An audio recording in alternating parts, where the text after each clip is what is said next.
Dakota with a heavy sigh before we come on. Love the energy, bro. Listen, folks, if you're not getting my best work today, you're not getting my best work today, but I'm here and I'm back. Okay, so give us what you like. Just, I feel like this month of boxing didn't really deserve all the shows we gave it.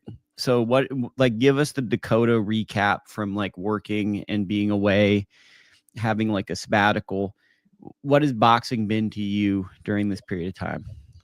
Well, for the first time in a long time, it wasn't particularly present. I was just in my own little work bubble. I worked 19 days in a row on a festival, building it and breaking it down. But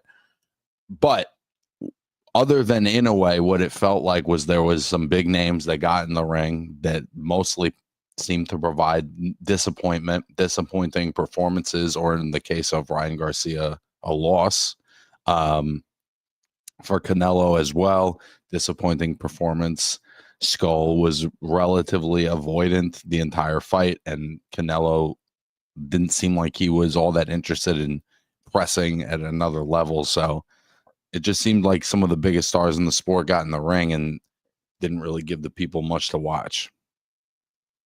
How much do you think that, so this is something I'm battling with. I love seeing fighters make a ton of money. That's awesome, right? But how much do you think that there's two types of fighters right now, legacy fighters and fighters that want to be famous? And that when you give certain fighters who maybe aren't going on that legacy trajectory or trying to manufacture records, etc., how important is it that guys like Usyk and Inoue are those fighters in those spectacle fights, because we consistently see them kind of laying it on the line? It's just two different motivations. And I think when you look down the body of work, one is very separate from, when I look at Usyk and Inoue's resumes, it is completely different than Ryan Garcia or Teofimo Lopez, as much as those are maybe the most famous audience drawing young fighters out right now. The legacy component isn't there in terms of their resume. I mean, Teofimo has some great moments, but it's a lot of up and down, and it's a lot of walking away feeling like, and it's not to say that they are without any accomplishment. I just think that there's inherently a difference. Yeah. Any other takeaways from these cards? Anything that like you've been dying to talk about, or we're ready to just jump into Dave Allen's win, Josh Taylor coming back, Bohachuk, anything else? Because we had the big names in boxing. We had Canelo, we had Ryan Garcia, Teofimo Lopez, we had Devin Haney, Canelo Alvarez, who I said twice. Anything stand out to you, or was it just kind of, it happened? It was neat that all those fights went together.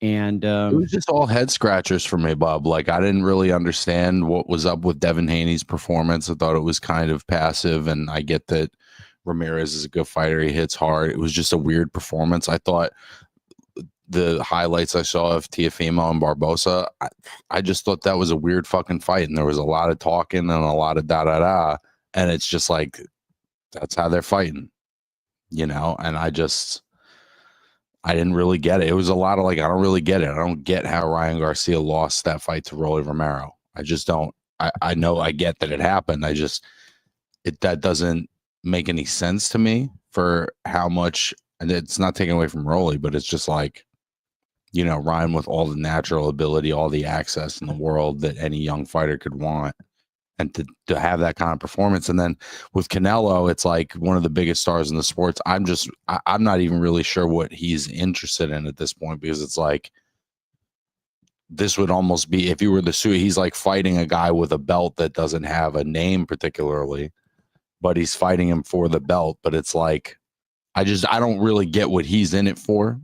And if he retired today, he's an all-time great Hall of Famer, but it's just, it was all very strange, Lukey. And then Inoue comes out, and if anything, he lays it on the line too much. He takes so many chances that it's almost to a fault.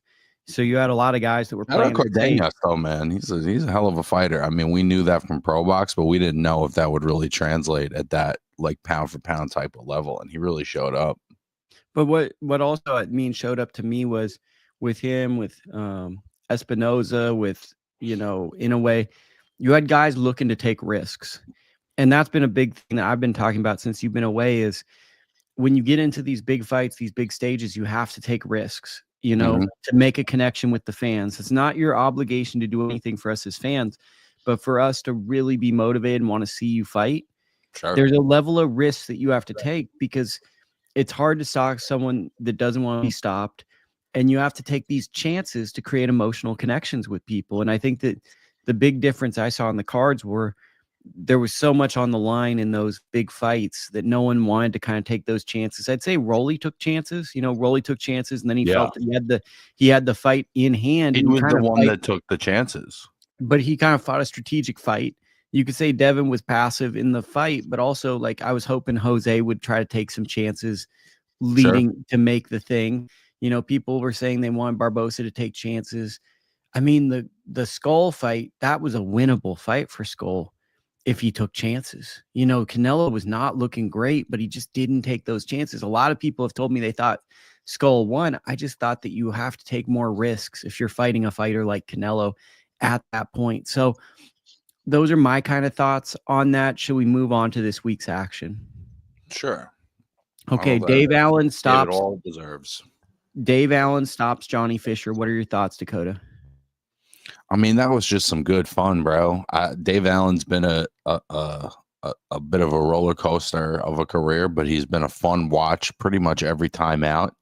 And I felt like he got ripped off in that first one. I think a lot of people felt that way, and to see him with, you know, the not so pretty record anymore, kind of get that validation, get some version of I don't know if they won a British belt or what exactly the belt was that was on the line, but to see him get some of that recognition and do it at this point in his career, I mean, that was really fun. In the chat, Martin Mulligan, evening, Lukey and Dakota. Good to see the boys back together. Jerry, hey guys, great to see you in the chat. Jerry, leave some comments. People coming in and out. We see that. Thank you guys for the glad support. To be back with you guys, man. Yeah, glad to be back. I thought for me, Dave Allen and Johnny Fisher are like built for each other because they're probably not going much further than these type of fights, but their personalities are very similar.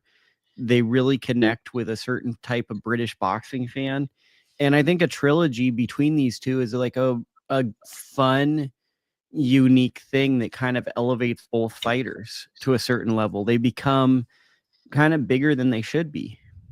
I don't really need to see that. I feel like Dave Allen's done it twice now. I feel like I know how the third fight's going to go. I'm sure they will do it, but I don't need to see that. I would rather see Dave Allen maybe in with like a Fraser Clark or just like another good regional British fight, if that's what he wants to do. Didn't he already fight Fraser Clark? I think he lost to Fraser Clark already. That's also possible. He's really kind of been in with a who's who of the last couple of years. I'm just saying, I think he's probably not interested in world level fights, but higher level British level fights.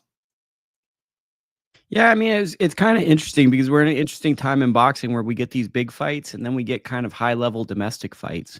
And this was like an interesting fight to be the main fight on a fight weekend somewhat, because I think that it's very UK centric and a lot of fight fans are unaware of these guys, but they're good talkers. They're big guys and they can fight. Martin Mulligan, Hearn has a 2-fight deal with Allen. So Allen's going to get a fight of some sort because if he got a deal and he's with Hearn, let me look at Dave Allen because I'm almost positive that, I mean, and think about it too, bro. After that David Price fight, I was like, this guy's done. We're never seeing him in any kind of meaningful matchup of any kind. And there was a time not too long ago, I didn't think he was going to be a world beater, but I thought that, I thought that Fisher would have some type of a future. I wouldn't have thought 5 years ago that this is how that fight would go 5 years later. And it is impressive on Dave Allen's part. Yeah. So he's I think that the big thing too is Dave Allen lost to Fraser Clark in 2023. So I remembered that, right? I think we talked about it. And then he had that David Price fight in 2019. He's kind of just been around and he's kind of always been like a larger than life personality for British boxing fans, but someone that's never maybe been able to achieve what he believed he could achieve in the sport of boxing. So, But he has a lot of ability. He has a lot of natural ability. He's got good upper body movement. There's, especially now in the modern heavyweight, we're having a little more fluidity. He has all of those things. I think what he's kind of lacking is maybe some of the discipline and the ability to maintain in-ring game plans. But he is a guy that can kind of do a little of this, a little of that. Well, you see that he took up boxing at an earlier age. Fisher's someone that I think's giving it his all, but you can definitely tell it's not as natural for him as David Allen, which is kind of the difference in the fight. Is Fisher's a will guy. He's beating guys that, tough guys, but he's trying to step up to fighting guys with pedigree. And that's where he's kind of running into it. And he's a tough man's man who's very likable to British men's men that see this guy as like a Ricky Hatton type figure. And he just didn't have the durability, and you could see Dave didn't even let his hands go the first 3 or 4 rounds, and just the foot pressure alone, I think, mentally drained Fisher so much, because he seemed pretty committed to boxing from the outside, and there was things that he was doing that were nice, but you could see how much effort he was putting into it. It wasn't going to be sustainable. I think the minute Allen felt even just that little bit of fatigue, he just went for it, man. Yeah, it just felt like when Allen started to let his hands go, good things were happening for him and bad things were happening for Fisher. It felt like he didn't really have a plan B. And for Dave Allen, he basically resurrects his career. He gets a second act to his career where he gets this big notable win. I don't think it's the knockout of the year per se, but it's a good knockout that I think people are going to revisit. And when you get those type of knockouts, that's always a big deal. So sure, that's a good one. So undercard, I have some notes. Kieron Conway continues to remind me a lot of John Ryder. That's in my notes. George Liddard, pretty solid fighter there. And then another note, Shannon Ryan, I marked her down because she was getting a lot of attention on social media. Kind of Alicia Bumgardner-esque attention. A lot of people didn't really have the performance I was hoping to see. She's generating a lot of social media buzz, gets dropped in a prelims fight, still wins the fight. But when you're getting some notoriety, I believe she lost last year, you kind of want to see someone separate at this level. And when you're not separating as much, I think that's concerning. I thought to bring her up because honestly, she was one of the bigger names on this card to generate interest. So I think that really the way we look at it is that there's a guy named Taylor Bevan. I think we've talked about him before. Really outstanding fighter. He's probably acing the exam so far. He's 3 or 4 fights in. He's looking about as good as a British prospect can look in 3 or 4 fights without a deep Olympic medal that I'm aware of. I didn't actually see any of the prelim, but I did see the main card. And I thought that Jimmy Sains had a decent performance. I think he's got some good pieces. There's just some stuff missing sometimes where everything is a little bit one speed, but there's a good foundation there. Liddard's a fun fighter too. Waited way too long to go to the body in that one. I felt like that kind of prolonged that fight, that he was like exclusively headhunting there for a bit. And Kieron Conway, I feel like, is a real sleeper in the middleweight division. Again, middleweight, kind of sleepy, kind of there for the taking, and he could easily be a guy that gets in the mix. Do you get that Ryder comparison I make? The John Ryder comparison to Kieron Conway, like both pretty buff dudes, workhorses. They don't wow you with ability. He's a little bit like snappier and not as much of like an inside guy, but I definitely think that he could find himself in a similar position to John. Like the career trajectory is very similar. Yeah, like I don't think it's a to B stylistic thing, but I think that he could fill that role of like a guy you don't want maybe a little bit past prime fighter facing, or a young up and comer facing, because he's a true professional is the thing I'm learning about Kieron Conway. I kind of overlooked him when he fought. I believe it was Ammo Williams. Oh yeah, Ammo beat this guy. That was a good fight though. But then since that fight, I've learned to really respect him because he's always come in shape. He's always come as a professional, and he's top notch. So I say nothing. And you didn't see the Shannon Ryan fight, so just keep your eye on that, because I was looking for her to make the leap in that fight. Now we're going to go over to a fight that I'm sure you didn't watch. So that's really helpful, right? Serhii Bohachuk beats Mike Fox. It's a decision, 10-round decision. But there's a little controversy at the end of the 10th. It wouldn't have changed the outcome, but there's a clip circulating. Bohachuk falls to the canvas. Some people think it came from a punch. Some people think their feet got tangled together. Wouldn't have changed the outcome, but I think the big takeaway is Bohachuk, who's a really exciting 154-pounder, fought this fight at 160. Fox, traditionally a welterweight. And he didn't look sensational from all that I'm hearing. He just looked like a guy staying busy. Any thoughts from this, even though I'm sure you didn't watch it? Well, again, I also think that Bohachuk is going to be the kind of guy. He takes a lot of punishment, man, and those type of guys, the battery just runs out one day. So I don't know if there's a little of that. I don't know if you're right. He is just kind of staying busy, looking to get some rounds in. But when we've seen him at the highest level, I feel like he's really delivered. So, but that can only last but so long, with that style.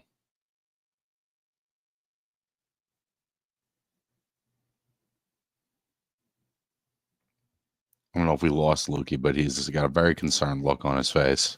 Lukey had to do something, and people are like, hey, let's just really get you when you're doing a live stream. That's the thing that they want to do with me. For sure. So that is the Bohachuk fight. Then we got Sam Goodman. He came back once again. I'm sure you didn't watch this, but Sam Goodman won a fight. Any thoughts on Sam Goodman coming back? Love me a little Sam Goodman, bro. Where was that fight? Where was that streamed? I have no clue where it was streamed. I don't even think I've seen a clip from it. I just read the result. It took place in Australia in the middle of the week. Interesting. It must have been just like a regional thing for him to get back in biz. Yeah, he's a guy I really do kind of feel for, man. Lined up for one of the biggest fights in boxing you could have, probably the biggest fight in his weight neighborhood by a long shot, and just not being able to get into the ring on fight night. That I did feel for him. Does he get a big fight? Or do you think that he's going to be a guy that bounces around for a couple of years? I think he's going to have to move up. I think that the ship's probably kind of sailed on the Inoue fight, but I think if he moves up to featherweight, I think there's big fights for him for sure.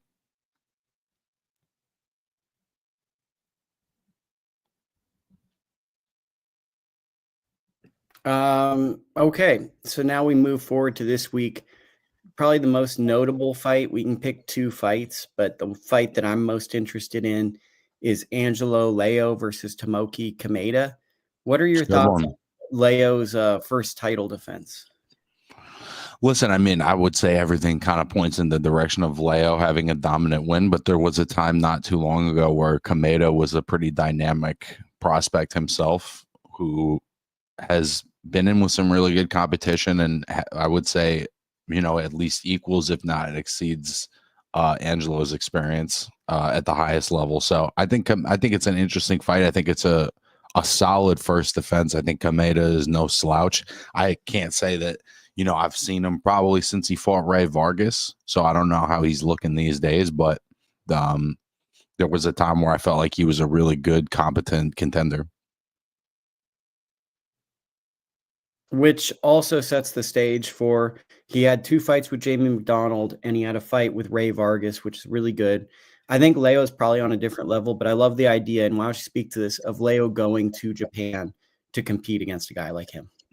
Yeah, why not? It's a hot market right now. Kameda is very popular in his own right. Like I said, when he was a prospect, there was a lot of people that were real high on him in a similar to Inoue kind of way. And, if he's kind of continued to become a bigger star in Japan, why not go and grab that audience up if you can? It's an international sport. I think it's great. Yeah, I think that it also, we have some interesting characters, Angelo Leo, Brian Norman, champions that are really willing to travel, and they're kind of speaking to that legacy component that we like. but we don't always give Right. him the shine. I think Leo really speaks to that. I think Kameda is a lot tougher than people think. If I remember right, didn't he train in Mexico for a period of time, and he was a great guy? I'm pretty sure he speaks Spanish. Yeah, so I mean, he's an interesting guy, and I think that there were hopes that he might even be a high level A-side fighter in America for a period of time, and it just didn't happen. But I mean, this is not some like gimme fight for Angelo Leo. Not at all. I think it's a very solid first defense. Okay, so that is happening. Is that it? Are we just wrapping on that one? I think, at least as far as me not having seen Kameda in the last 5 years, that's probably all I have. Yeah, I suppose that works too. The next most compelling thing, Josh Taylor against, oh man, I hate saying this guy's name, Ekow Essuman. Did I say it right? I never watch a broadcast with his fights. Like, I always watch it on mute or anything. I've never heard anyone pronounce his name, and so I have no clue how to say that name. But basically, to me, this is a fight. Does Josh Taylor still have it? Is the way this fight is, because Josh Taylor back in the day, we would have not even thought about the result of this fight. To me, this is a comparable opponent to what's his name, O'Hara Davies. This is a similar type of opponent. But where do you see Josh Taylor in the world rankings right now? Do you think he's still the guy? I'm not sure.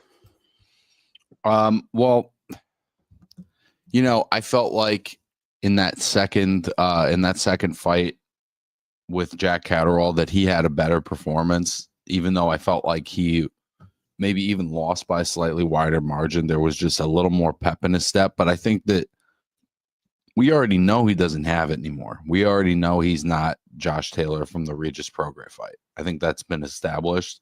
I think the question is now, is there enough left in the tank for him to move up to welterweight, not have to cut the same amount of weight, and kind of reinvent himself and have a second chapter? I would say, at least to me, that seems a little bit unlikely between the Catterall fights and the Teo fight. It's tough for me to imagine him just being this completely revitalized guy at a new weight class, but he looked better in the second Catterall fight, and so to some extent I am interested to see, can Josh Taylor have a little bit of a Nonito Donaire second chapter up at welterweight? I'm not sure. I'm not sure he's going to be able to do it, man. Because it's like, I think it's unlikely. I just don't. I think he's not as mobile as he used to be, and I think that the hard fights, the knee problems, whatever injuries he's had, it just seems like it's all added up. Yeah, it just seems like, I feel like when guys are in this position, 9 times out of 10, and I could be wrong, it's injuries catching up with guys. People never really lose it that much. It tends to be the bodies just don't have it anymore. And to me, it just feels like Taylor, people forget he moved very quick to start his career. His career was very, very, he took lots of hard fights. He moved. By what, like his 10th fight, he's fighting the tournament. So, he's already in with the best guys at 140 by the, before his 12th fight or whatever. And that's what I'm trying to say is, like, he moved very quickly to the point where it's not ridiculous to think he's closer to the end of his career than not, even though his career isn't that long.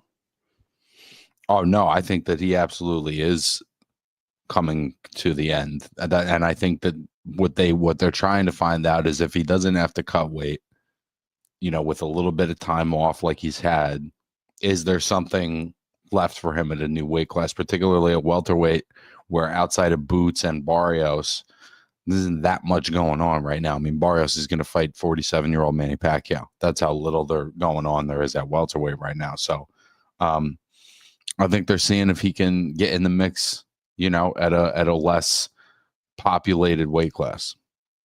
Yeah, bro. Well, what are your thoughts? I wouldn't hate to see a third fight with him or Ramirez. That was such a classic in its time. Well, I mean, it's a second fight. They never even rematched it. It's the second fight. That's what I meant. I'm sorry. What do you think of the opponent? Is there any upset danger? 100%, bro.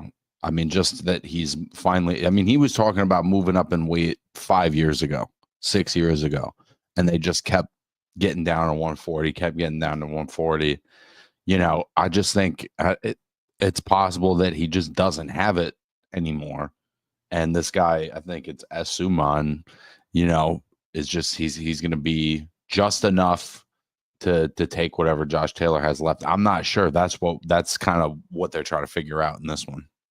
Okay, co-feature Moses Itauma against Mike Balogun. Balogun beat Trey Lip Morrison a few years ago. Moses Itauma, outstanding prospect, should be kind of business as usual, right? I mean, I love me some Moses Itauma, bro. He's a really special talent. He's also a kid that's moving really fast. I mean, we think about 18-year-old fighters, 19-year-old fighters. I can't really recall anyone moving this quickly, this young. And so there's times where it's like a little hard to believe that it's happening. But I mean, he's just sort of delivered every time. I think that at some point there's going to be bumps along the road, but I don't think that that, how do I say that, Mike Balogun is going to be able to provide that. You know, I'm looking, he got stopped in the second round by Murad Gassiev, also a tremendous fighter, but a guy coming up from cruiserweight. So I think that, you know, as much as this should be a challenge for a young 19-year-old prospect, I think that he'll handle it very easily. Question in the chat, our guy, Dan the Boxing Man. Did you guys see that Sella is promoting Crawford Canelo now and not TKO Dana? What is Sella?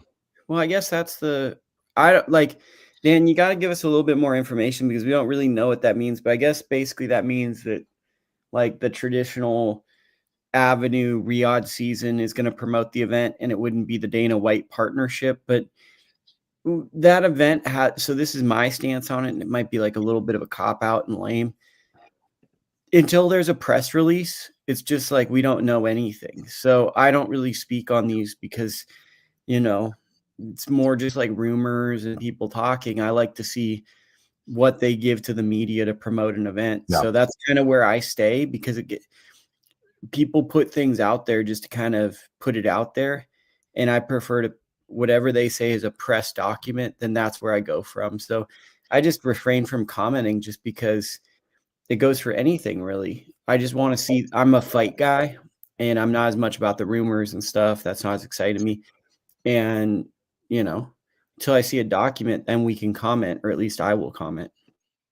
Yeah, I can't comment either because I don't think we have any real information about that. But I will comment and say that I'm not particularly interested in Dana White being involved in boxing. So I think him not being involved in that fight would be good news, and I think would be good news for most boxing fans. Okay, there's a hot take for you. I don't think it's not hot a take, bro. I think a lot of people feel the same way, bro. Stay the fuck out.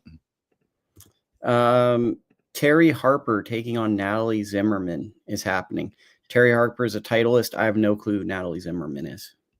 I don't either, man. I love me some Terri Harper, though, and she's another one that's had some ups and downs, but moved up a bunch of weight classes and reinvented herself. Maybe that's kind of what Josh Taylor is looking to do for himself. But, you know, Terri Harper has had a couple of different chapters and has been a little bit of a shapeshifter. You know, she changes to the time. She moves up in weight. She comes back down in weight. But it's been a really fun career to watch. And I think that there's no denying, at a minimum, her ability and longevity at this point. Where does she fit in with the era? Like with her era, where does she fit? It's tough to tell. I mean, she hasn't brought herself obviously up to the Amanda Serrano, Katie Taylor, Clarissa Shields, Chantel Cameron. She's not up in that level, but she is kind of the top of the next tier down. And I think especially the longer her career goes, you know, I didn't expect her to necessarily beat Dixon with, you know, the time off, and the Cecilia fight was tough. She didn't really look great in that fight. Like, I didn't expect her to win that fight, but she won the fight. So I just think that those are the kinds of things that get me excited as a fight fan, is when someone's down and they're able to pick themselves back up like that. And she's done it a couple of different times. Yeah, our will is undeterred. And I think that's exciting for me is when fighters, like you said, have a loss and then they don't view themselves as a bad fighter or they don't view themselves as, oh, I'm going to do this or I'm going to do that. They go and they make adjustments and they have great performances. Boxing is good right now because of Turkey. Dana White is a welcome addition because the current promoters ran the sport into the ground. I mean, that's a different take. And I think that's a valid take to have. For me, like, I know you're not big on Dana. I'm a wait and see approach because it's like you don't know until someone's here. I only can judge the body of work, and I'm not a UFC fan. I don't watch UFC. It's not for me. But I'm more like I don't know, politically correct, I guess would be the word, is like I'm just gonna wait and see because like I genuinely have no idea what would happen. Yeah, we can wait and see. I just, listen, Combat Sports Media, we know you're in the comments all the time. We appreciate you, and that's, you're welcome to that opinion. I just think the pay structure in the UFC is not welcome in boxing. I think separating boxers from their labor in that way, I'm not interested in having that. I think that in general, UFC culture and UFC fans have this attitude that like boxing is just a part of what they do, and that in some way downplaying it as like a simpler form. So I just think that like having UFC marketing, UFC attitude, I'm just not interested in it. It's not to say that, the modern promoters have done right by the sport. They haven't particularly. That's what's allowing these entities to come in, because boxing wasn't nurtured in the right way. I also don't think it's going to work, bro. I think when you come in and you say, nah, fuck your belts that you fought, your whole career to get, not every fighter is just going to give that up and say, oh, yep, everything I achieved before you came is a sham and a fraud. They're not going to fucking do that. So, listen, there could be pros and cons in the same way there's pros and cons with Turki Al-Sheikh, there will be pros and cons with Dana White. I know that I'm not the only person that feels that way. Yep. I mean, do you guys want to see boxers make 20% of their cut? You know what I mean? Well, no one wants to see that, to be but that's what's happened. Before Conor McGregor fought Floyd Mayweather, he never made $10 million. So Combat Sports, I'm definitely interested in paying these guys less. I think that's a direct reaction to some of these fights with fighters making a lot of money and not laying it on the line. I think that's sometimes the fans' frustrations with not, you get a big money fight and then the fans don't get the excitement from the big money fight because that's sure. So I think there's a lot of frustration. And Combat Sports Media is my guy Sev. He's actually a really good fighter too. So he's coming from a place front where he's a smart guy. And I think that there's just a lot of frustration with people who are fans of the sport right now. They want to see guys laying it on the line in the 80s and the 90s and even the early 2000s. We've had it, but there's been a kind of generational shift to people that really just want to focus on money, retire early. And the boxing journey is more of a career rather than about legacy and being, where do you stack up against the greats? And I think there is a generational fan frustration happening. Yeah, listen, bro.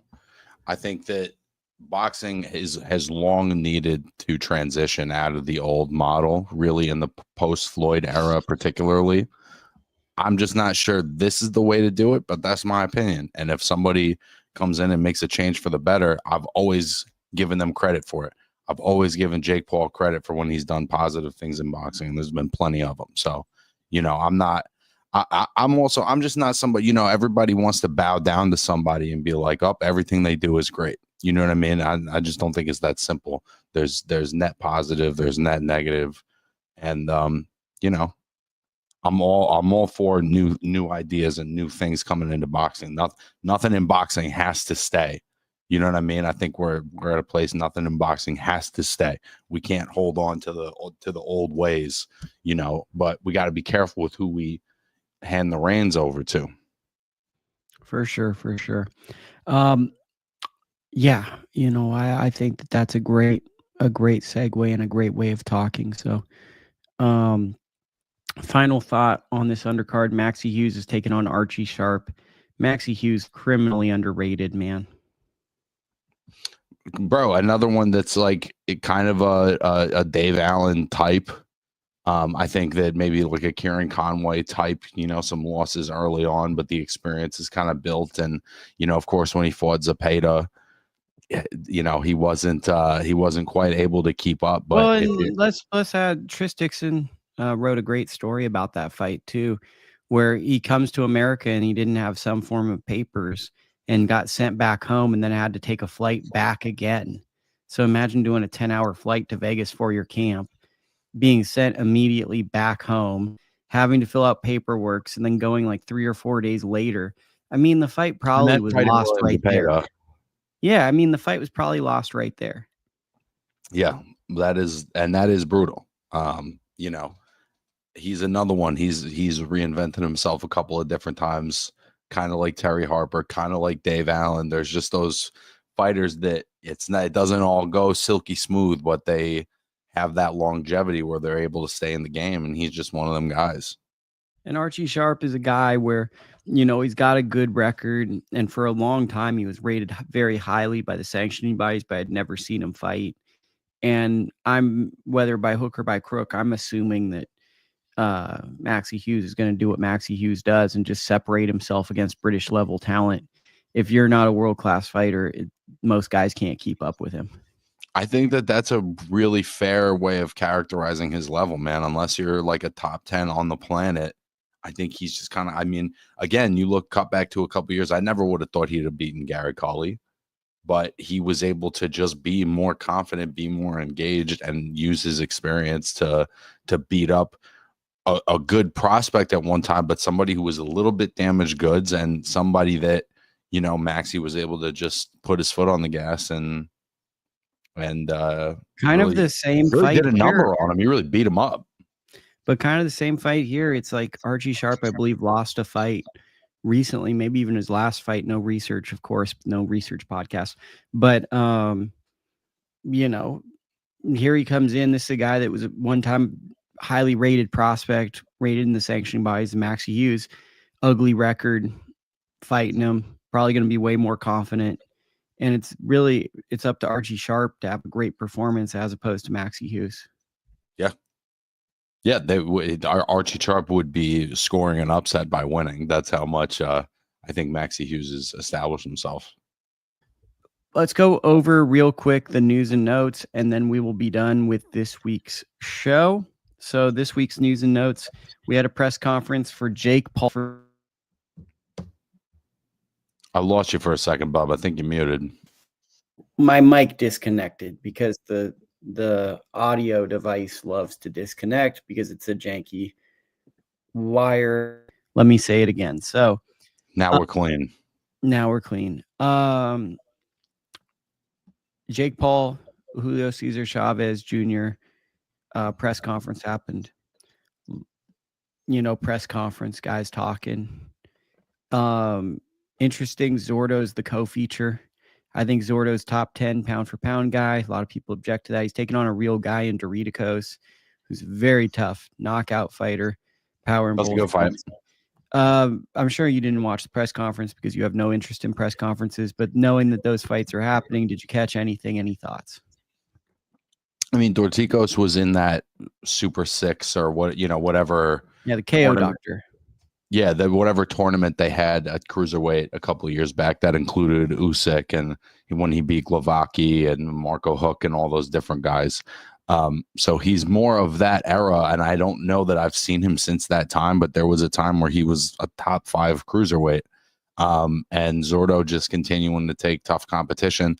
Listen, I'll be honest, and we were literally just talking about this. I'll give a guy credit. I think this is more like Jake Paul fighting Chavez Jr. is a little bit more comparable, I would say, to the level that, he's been boxing now for 5 or 6 years. He's kind of yet to take an active boxer, and this kind of checks all of those boxes. Chavez Jr. obviously doesn't live the lifestyle and is not particularly reliable, but I think this is more in line with the kind of fights as like a boxing guy that I would expect of him at this point. Sneaky dangerous fight too, because the way Chavez Jr. was talking, it seems like he really doesn't want to lose this, and there's like a lot of embarrassment if he were to lose this. That would be very embarrassing for him if he were to lose this fight, but I think that that's sort of right in his wheelhouse to lose a fight like this. So we'll see. It's very on brand. It's very on brand for him to take this fight and then throw 6 punches around. So I that's kind of what I'm expecting. But if the guy that shows up for the first 5 rounds against Danny Jacobs comes into the ring, he could fuck Jake Paul up, bro. I mean, he's always had some of that ability in him. I think it's an interesting fight because Chavez is always like when he was on, there was a level of talent there that no one ever acknowledged. He is talented. The talent's never been the issue with him. The issue has been he's a little fucking stunad. Well, he's not disciplined. The issue was he didn't live the sport. And that's why when it was his era to kind of carry the sport, he never had his era because he was a part of it. This is crazy, but you tell me if you think this is true. I felt as though during a certain period of time, people felt as though Canelo was more manufactured in terms of his record than Chavez Jr. There was an era in 2011, 2012 where I feel like there were some fans that had more faith in Chavez Jr. than they did Canelo. Do you remember that? I don't, but what I remember is seeing him live a few times when he was young. They'd throw him on a Ekow undercard or whatever, and I remember thinking, everyone kind of felt like he was the goods. And up until about, I want to say it was who was the light heavyweight that he lost to? He got stopped pretty good. Fonfara. Yeah, up until the Fonfara fight, I felt there was still some thought that maybe that could happen, and then by the time he got in with Canelo, he just wasn't remotely on that level and hasn't been relevant particularly since. Got upset, by Anderson Silva.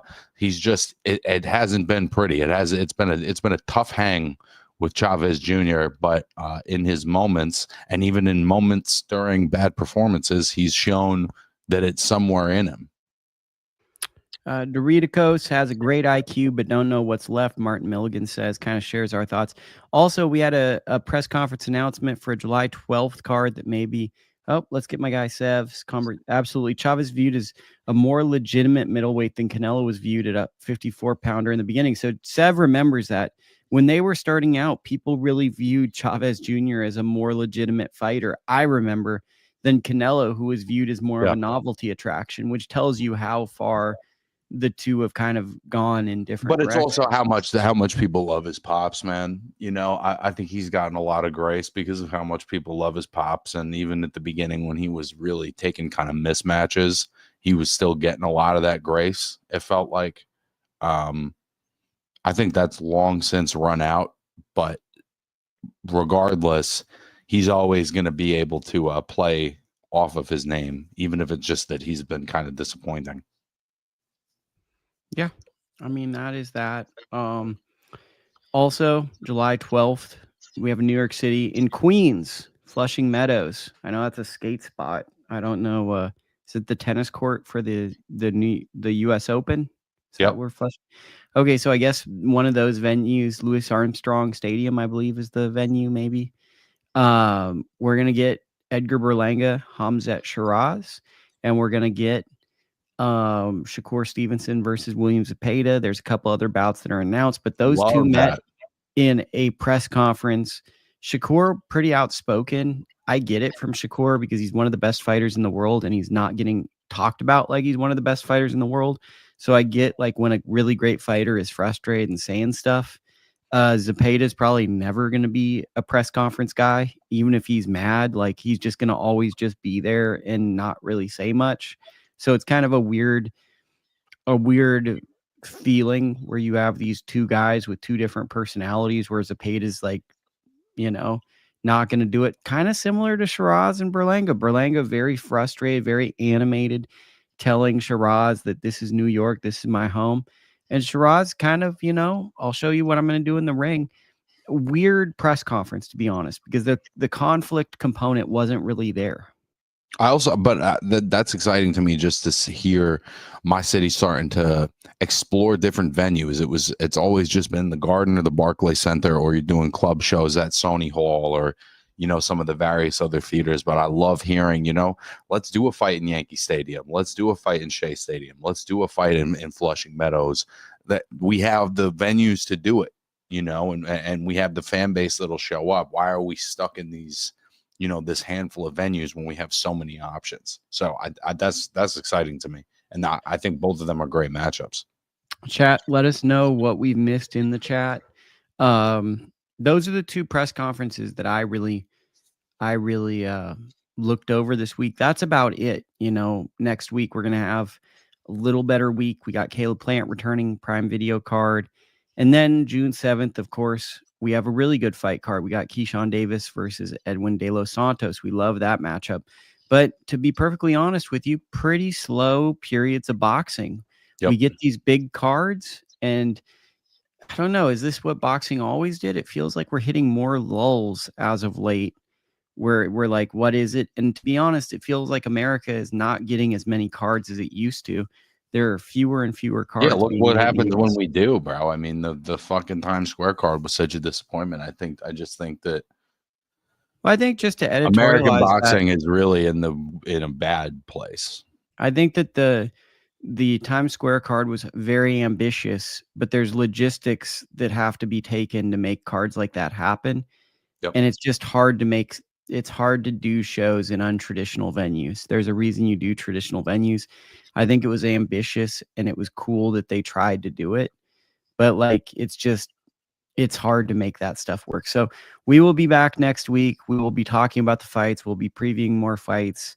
Dakota's back. Dakota, love seeing you. I'm sure everyone's happy. Do you have any final words, like a monologue to send people out on?